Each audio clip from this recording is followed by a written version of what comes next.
নমস্কার, তোমাদের সবাইকে সানা স্মাইল এডুকেশন সেন্টারে স্বাগত জানিয়ে আজকের ক্লাসটি শুরু করছি। আশা করি তোমরা থাম্বনেলটি দেখেই বুঝতে পেরে গেছো। আজকে সমাধান করব ইতিহাস বিষয়ে সাজেশন, যার মধ্যে থাকবে 2 নম্বরের প্রশ্ন। নবম শ্রেণীর 11টি প্রশ্ন পড়লে তোমরা কমন পাবে।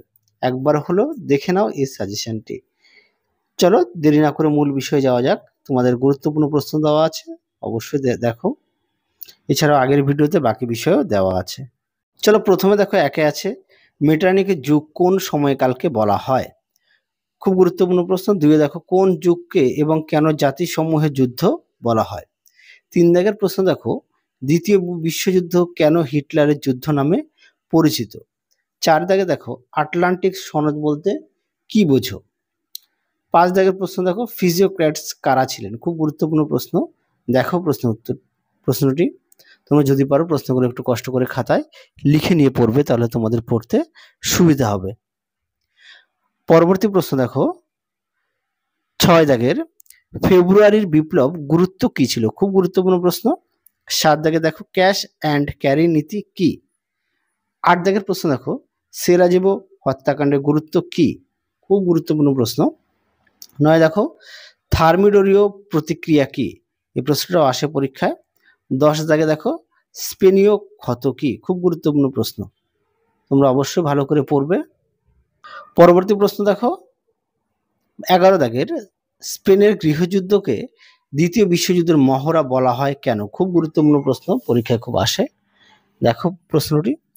পরবর্তী দেখো 12 দাগের, পোড়ামাটি নীতি বলতে কি বোঝো। 13 দাগের প্রশ্ন দেখো বলকান সমস্যা কি। 14 দাগের প্রশ্ন দেখো এপ্রিল থিসিস ও ভাইমার প্রজাতন্ত্র কি। 15 দাগের প্রশ্ন দেখো হেরেনভগ তত্ত্ব বলতে কি বোঝো।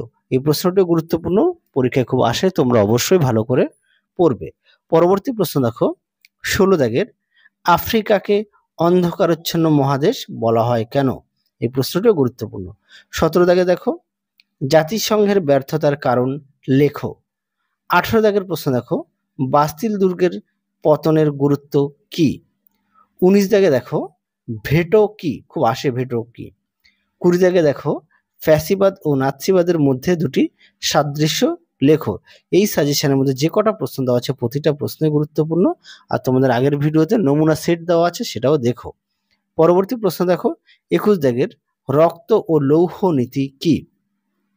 22 দাগে দেখো নেপোলিয়নকে বিপ্লবের সন্তান বলাটা কতটা যুক্তিযুক্ত। 23 দাগে দেখো অক্ষ শক্তিতে কোন কোন দেশ ছিল। 24 দাগে দেখো উন্মুক্ত দ্বার নীতি কি। 25 দাগে দেখো শত দিবসের রাজত্ব বলতে কি বোঝো। খুব গুরুত্বপূর্ণ প্রশ্ন, তোমরা অবশ্যই প্রশ্নগুলো খাতায় লিখে নিয়ে পড়বে। পরবর্তী প্রশ্ন দেখো 26 দাগের, কাকে মুক্তিদাতা চার বলা হয় এবং কেন। 27 দাগে দেখো ডি ডে কি। 28 দাগে দেখো হুবার মোরাটোরিয়াম বলতে কি বোঝো। এই প্রশ্নটি পরীক্ষায় আসে। 29 দাগে দেখো বার্লিন ডিক্রি কি। 30 দাগের প্রশ্ন আছে জাতিসংঘের মূল উদ্দেশ্য লেখো। যে কটা প্রশ্ন দেওয়া আছে প্রতিটা প্রশ্নই গুরুত্বপূর্ণ, অবশ্যই ভালো করে পড়বে। তাহলে চলো আজকের মতো এখানেই সমাপ্ত করছি। আবার দেখা হবে খুব শীঘ্রই তোমাদের পরবর্তী ভিডিওতে। তোমরা সবাই সুস্থ থেকো, ভালো থেকো। আজকের মতো টাটা।